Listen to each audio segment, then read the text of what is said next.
Chapter 21. The Celebration. Following Forbes' expedition, in May of 1759, Virginia's 1st Regiment returns to Fort Loudon only to be disbanded. However, shortly thereafter, the Virginia Assembly votes to retain a small portion of the regiment, a force of 500 men that includes Captain Eustis's company. As the colony's standing militia, or colonial army, their mission is to serve as the colony's immediate defense force. For although the Cherokee Nation had, until the Duquesne expedition, been allies of the British, tensions between the colonists and their Cherokee neighbors are brewing, much of it stemming from how the Cherokee were treated after the Battle of Fort Duquesne, after which their contributions went widely unacknowledged. Feeling unappreciated, they pack their belongings and retreat to their homes in South Carolina, Alabama, Mississippi, and Tennessee. And this is when the trouble begins. While traveling through Virginia on their homeward journey, many of the Cherokee warriors take horses they believe they are rightfully due considering their service to the crown.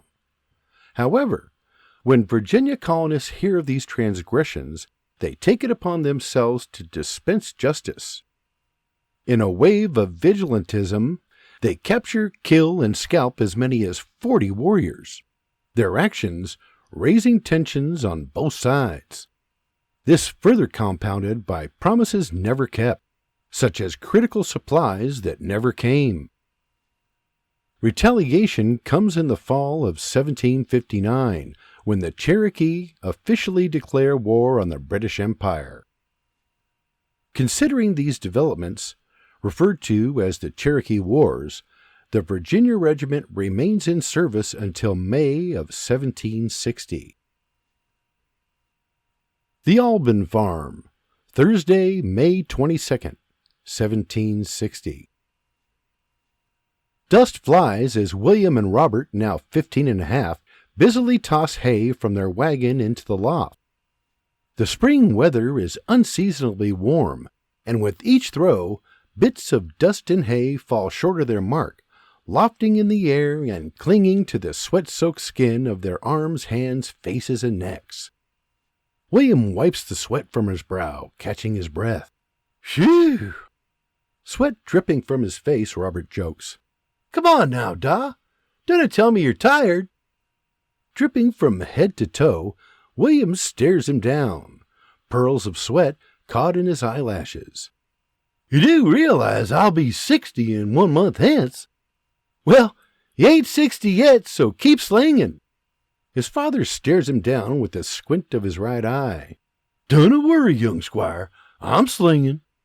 Just then a voice comes from the barn door.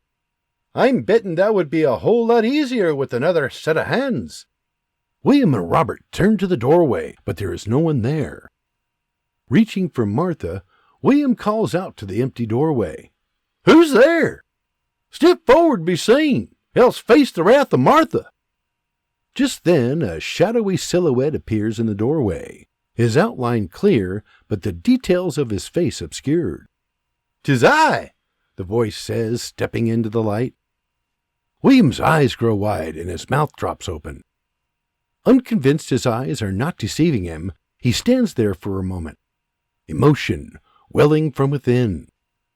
Robert, on the other hand, jumps from the back of the hay wagon, shouting, "You're back!" John walks towards his brother, arms wide, smiling from ear to ear. "Did you miss me?" Robert meets him halfway, nearly knocking him off his feet as he crashes into him with his man-child frame. Then, in a display of pure muscle and elation, Robert picks him up, spinning him in the air over his shoulders before placing his big brother back on the ground like a toy. John staggers backward as he touches down.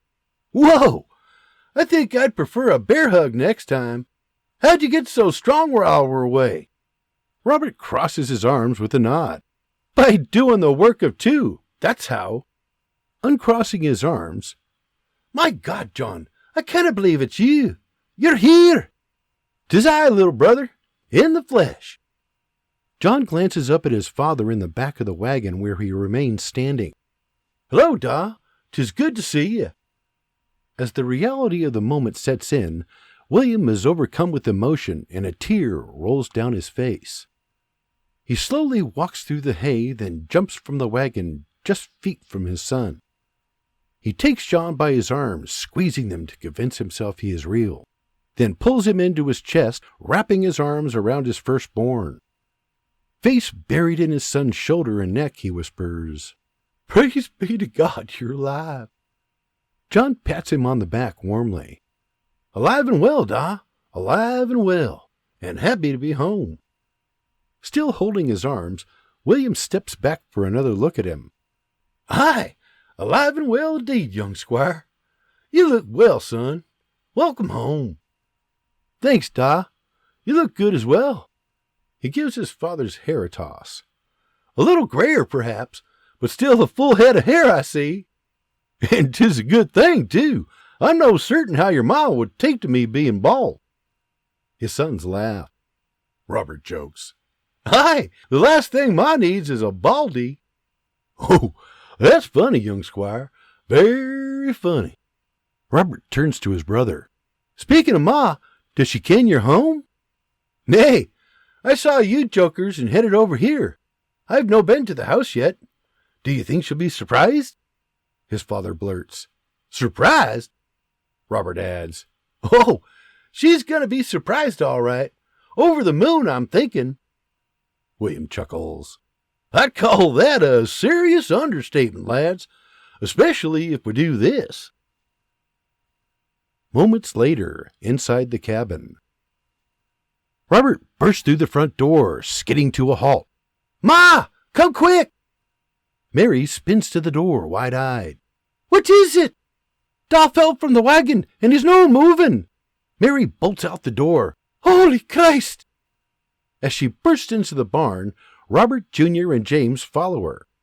When she spots her husband face down in the hay beside the wagon, she screams, "William!" Rushing to his aid, she falls to her knees, taking him by his shoulders, rolling him over carefully. She gasps, covering her mouth in shock. "Hello, Ma! Did you miss me?"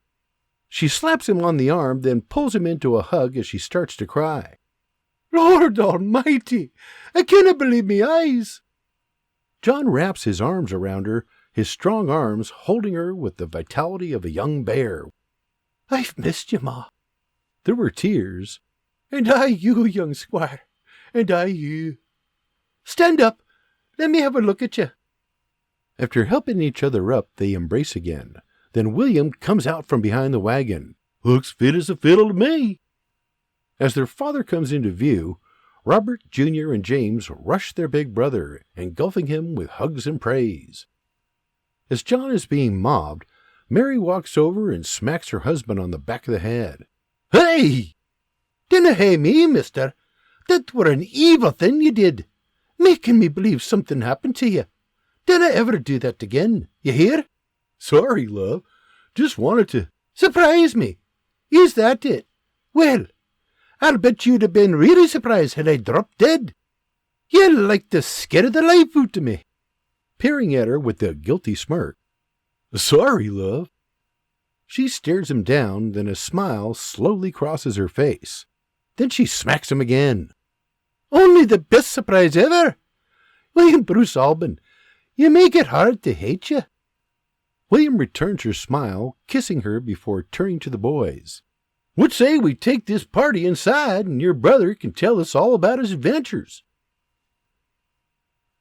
The Alban Farm, 1 month later. The evening of Sunday, June 22nd, 1760. Riders and wagon loads of friends and family are arriving just as the summer sun falls behind the horizon. John is home, and it is cause for celebration, his absence felt by all who know and love him. Grateful to be missed by so many, he is standing front and center in the barnyard with his parents to receive them all. Dapperly dressed in his regimental uniform, he shakes hands, helps ladies from their wagons, and hoists children to the ground, hugging, shaking hands, smiling, and backslapping. As always, The first to arrive are Dean McGregor and his wife. Pulling up behind them in the distance are the Deans, followed by the trickling of several more riders and wagons. The Perrells, George with his wife Ann Littler Bruce, James, John, and Ann Bruce, and their sister Margaret with her husband Richard Carter, followed shortly thereafter by Berta, Flora, and Jeremiah. Pulling in from the other direction are the Calverts, McMahons, Sheplers, and Reverend Gerard, riding side by side with Louis Neal and his son-in-law, Stephen Cochran and his clan in the wagon behind them in the distance. Greetings are exchanged as the drivers pull forward to the far side of the barn and park, their wagons side by side in a row. With everyone gathering in the barnyard around a towering bonfire, Mary steps forward, points a musket in the air, and pulls the trigger, capturing the attention of all in attendance. "Good evening! Welcome!" "Good evening" echoes through the crowd. Smoke still wafting from the barrel. "Forgive me shenanigans, but I thought we'd get this party started with a bang." Laughter fills the air. "Let me first begin by thanking each and every one of you fine folks for joining us tonight." Hears roll through the crowd. "When first we got to talking about this shindig, it were to celebrate me husband's 60th birthday." She rolls her eyes to William, then at the crowd. "As incredible as that sounds," Stephen shouts. "Holy Christ! Did you say 60? To everyone's amusement, William gives his old friend a stank-eyed glare, hands on his hips. "Bloody well right, Cochran! And remember this, I could still whoop your young arse." All gathered break into a hearty laugh, including the Scottish crooner. As the mirth slowly subsides, Mary continues. "However, we dinna ken we'd also be celebrating the return of our eldest son from the western frontier." Hears and welcome backs rise from the crowd. Before Mary can continue, John steps forward, coming to attention, throwing the crowd a sharp hand salute. Then he grabs his mug from the table, thrusting it into the air with a nod. The crowd lift their drinks and join him as he throws back a mighty gulp. Mary waits for them to drink and the roar that follows. "Needless to say, we cannot thank you enough for coming. Our gratitude is beyond words." As the crowd claps, William steps forward. "But seriously, folks, me 60th birthday would no be near as special without me son John being here." As the crowd claps harder, he puts down his mug and wraps John in a bear hug, whispering, "Welcome back, lad." As they break their embrace, William grabs his mug, lifting it high in the air. "To John!" Robustly, the crowd lift their mugs. "To John!" John lifts his mug and they all throw back another swig. As the party progresses into the night, music dances on the breeze, dancers kick up dust, talkers talk, drinkers drink, eaters eat, and a good time is had by all. There has been much going on since John's return, and he and his father have had no time to talk and reconnect. With the celestial bodies shimmering down from the dark blue blanket above, a 3/4 moon illuminates the fields as they find time for a one-on-one. As they meander along the edge of the fields, William breaks the ice. "'Tis good to have you home." "Aye, 'tis good to be home." Taking a hold of John's right shoulder with a firm grip, William leans in, inches from his son's ear. "Now, Private Holman, you're going to tell your old man what he done can." Squeezing his shoulder, like old time. With his signature wink, he releases his grip before reaching for his pipe. John throws a hand to his forehead. "Lord almighty, da, where do I start?" His father lights his pipe, letting the smoke roll from his mouth as he pulls it from his lips. "For starters, how do you like serving in the regiment?" John removes the hand from his head, pricking up with a smile. "Aye, I do. I really do. It's just, at this point, the regiment's been disbanded, meaning me soldiering days may be over. And there you have. Have what? A place to start. Tell me more." "Honestly, at first it were challenging. Not the soldiering, but fitting in with everyone. Aye, that took some doing. So, what'd you do? Well, I just figured I'd stay sharp, do me best, and be myself, and do what you taught me. So I did. I used what you learned me, and let the cards fall wherever they were gonna. With a raised brow. And it worked. I made new friends and found me place. Gesturing with his pipe. I ken it would, young squire. And what else? How were the victuals? The food was fine. Sometimes better than others, of course, but all in all, not so bad. William chuckles. So, no different than home. John laughs. William touches his pipe to John's arm with a wink.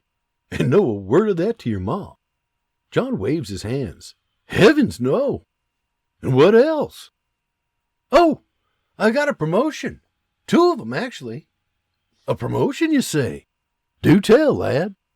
Nay, da, I dinna wish to brag. It ain't bragging if you tell me. I'm your da. But it will be bragging when I get to telling the boys on old man Dean's front porch. John laughs. I suppose you're right. Well, me first promotion were really an appointment. An appointment, you say? Aye. Me company commander appointed me the company's new scout. Company scout? Sounds dangerous. Thinking back to the Battle of Fort Duquesne, John breathes. Aye, it can be. I'll bet. I'm no surprised, but I have to ask, why'd he pick you? Well, I earned it by outshooting the next best man, and he's one hell of a shot. Maybe the best in the regiment, but I bested him fair and square. William thrusts his pipe in the air. Damn fine, young squire. Damn fine indeed. He'd shot a lot of targets in game, but never pulled the trigger under pressure or taken a life. In the end, thanks to Colonel Washington, that's what gave me the edge. Murmuring past his smoldering pipe. Washington. Then pulling it from his mouth and gesturing with it. Oh, I think I see where this is leading. But go on, lad. Tell it. So, going into the third and final shot, we were tied. Both of us had struck the bullseye with our first 2 shots. So, needless to say, tensions were high. Like before, we stood there waiting for our sergeant to discharge his pistol, and when he did, we were off to the races. Well, heck yeah! And would you believe, just as we were taking aim, the colonel snuck up behind us and right behind our heads discharged his pistol. So, when me opponent were ducking and covering, I focused, took aim, released my breath, and squeezed the trigger. Bullseye. My opponent recovered, but his shot came late and flew wide. And with that, the position of company scout were mine. Outstanding, young squire. But here's the best part. As the competition concluded, Colonel Washington pointed out that we wouldn't be facing targets, but professional soldiers who'd be shooting back. He said, the key to remaining alive in combat is to remain calm under fire, like Private Albin. William pulls the pipe from his mouth, pointing at his son with it as he blows out the smoke. I'll tell you here and now, lad, what that colonel said there, that's about the finest praise a man could hear from his commander's lips. John grins. I must admit, it felt pretty good hearing him say it.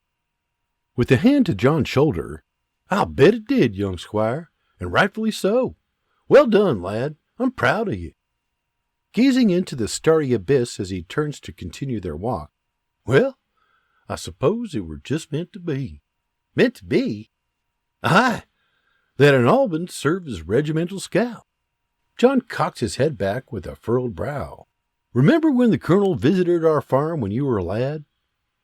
Of course, I'll never forget it. You see, that's why he rode out to speak with me. He wanted me to serve as regimental scout. Aye, I remember. But you declined his offer. 'Tis true. But I think that Colonel Washington feller were playing the long game, 'cause it seems to me he got his way after all. John smiles, rolling his eyes and nodding. So it would appear. You were right, Da. He's a smart one. I told you, son, that Washington's a fine example of an officer and a gentleman. So long as he's in charge, The Virginia regiment is in good hands. Aye, but who can say if he'll return should the regiment be recalled? Smoke drifting from his lips. We can only hope. I reckon you heard about Fort Duquesne. Aye, but only bits and pieces. You can't how word floats around here. Things ain't changed much. That said, hearing what I heard and putting two and two together, I were thinking you were probably there. I take it I were right. Walking back towards the barnyard now, John stares into the flames of the bonfire in the distance. I were. William silently puffs his pipe, soaking in the magnificent sky as he listens. Then, have you ever seen anything more beautiful? John shifts his gaze skyward, and God's majesty unfolds before his eyes. His father has always had a way of showing him what matters, and all he can think right now is how fortunate he is to be sharing that moment with him. They stand there for a while, taking in the wonder, and a shooting star zips across the expanse. He turns to his father. I almost didn't make it. Pulling the pipe from his mouth, William turns to him, his eyes saying, Tell me more. John clears his throat and starts walking towards the barnyard again. Only by the hair of me chest did I walk away alive. Well, you're here now, so don't walk away. Tell me what happened. I ain't walking away. I'm getting closer to the fire. 'Tis bloody cold out there. Walking shoulder to shoulder now. So, by the hair on your chest, you say? Do tell. Aye, with some help from an old friend. His father turns to him with a cockeyed stare. An old friend? John nods. Aye, Sinawa. Sinawa? Aye, he saved me, da. I were making me way back to the main body when a Shawnee warrior spotted me and decided I'd be a good guy to kill. Next thing I ken, he and I are scrapping, and when I dodged his blade, I stumbled backward onto me back. Then he did what I would have done. He pounced on me and were looking to strike the final blow when old Sinawa pops up out of nowhere. He knocked that fella in the noggin and he fell off me, limp as a dead squirrel. He saved me.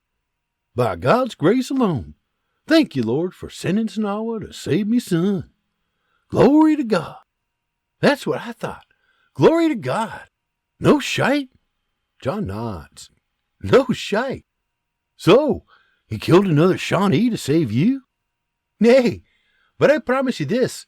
There's a Shawnee warrior who woke up the next day with one hell of a headache. William cringes. Aye, after bonking that poor soul on his head, he watched him fall, picked me up, pointed me in the right direction, and sent me running. Praise be to God. It's just like you told me, Da. How's that? Dinna ever cross them what's been loyal to you. And he didn't. He saved me like a brother. Nay, like a nephew. He smiles and nods. Aye, a nephew indeed. And what of this other promotion you were saying? Oh, I'm a corporal now. A corporal, you say? Well now, that's mighty fine, young squire. What's a corporal? John laughs. Do you ken what a sergeant is? Aye, like that feller I spoke with way back. Aye, well, I'm one rung on the ladder beneath him. That's what a corporal is. You dinna say. Wow, my son's nearly a sergeant. John laughs. Almost. Good for you, lad. I'm more than a little proud. You've represented yourself in an honorable manner. Thanks, Da. But, I hear a butt coming. All right, Corporal Fancy Pants, spit it out. This is me you're talking to. Staring into the abyss as they near the party, John clears his throat again, as if shrugging off a deeply seated emotion. He sucks in a deep breath. I've seen horrible things, Da.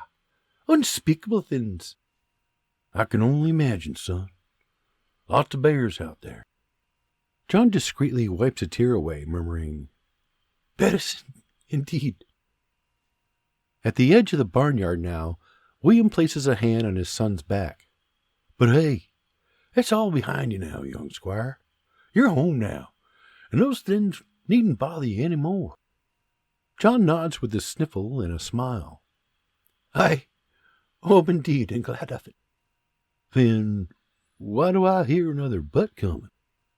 He stops, pausing for a moment, then turns his eyes to his father. Honestly, I loved it. As horrible as it were at times, I loved it. 'Tis where I belong. I believe in what we did. It gave me purpose. I'm proud to have stood between our people and those who looked to do us wrong. It were important. It is important. And we all sleep better at night on account of the regiment being out there. Like I said, I'm proud of you. We all are. Hearing that gives me peace, Da. Thank you. Well, it gives me peace having you home. Aye, but understand this. I'm going back the first chance I get. Before William can respond, Junior and his 8-year-old shadow, Melinda Shepler, walk up. Ma says you're needed at the barn. William nods, then Melinda's tiny voice adds, Miss Mary said, tell your dad to get his horse to the barn. William's right brow slowly raises. Beside him, John glances at his father, then turns to Junior with a stink-eyed glare. Junior shrugs. Just then the dinner bell rings, joyfully announcing that it is time for goodies. From the barn door, Mary shouts, Gather round, everyone! 'Tis time for a cake! With that, everyone drops what they are doing and head to the barn, including William, who picks up young Melinda and slings her over his shoulder as he and his boys head to the barn. Everyone gathers around Mary, half inside the barn and the other half just outside its open doors. As they come together, the crowd, a little rowdier than usual, breaks into a chorus of an old Irish folk song, The Farmer's Cursed Wife. The tenors, baritones, and basses joyfully sing, There was an old man at the foot of the hill. If he ain't moved away, he's living there still. William steps into the crowd, waving his broad brim, bowing and smiling before breaking into a jig, dancing playfully through the crowd until the choir brings the song to its end. And that's one advantage women have over men. They can go down to hell, they can come back again. Clapping, whistling, hooting, and hollering rings out from the crowd as the song concludes, except for William, who is still spinning and bowing. As he comes to a stop, he places his wide brim perfectly upon his head and stands there, arms raised in the air, proudly nodding and smiling. Yet, in the deepest part of his being resonates an internal appreciation for that moment, and he is struggling to conceal it. The first to spot it is his old friend Stephen, who, thinking quickly, shouts, The bloody song were for your son, ya horse's arse! The crowd bursts into laughter, and as the roar softens, Mary steps forward. Who wants cake? As the crowd funnels past William, he reaches up, coyly wiping a tear. Just then, little Melinda walks up with a handkerchief. Junior, who is standing beside her, shrugs. William takes it, and they disappear into the crowd.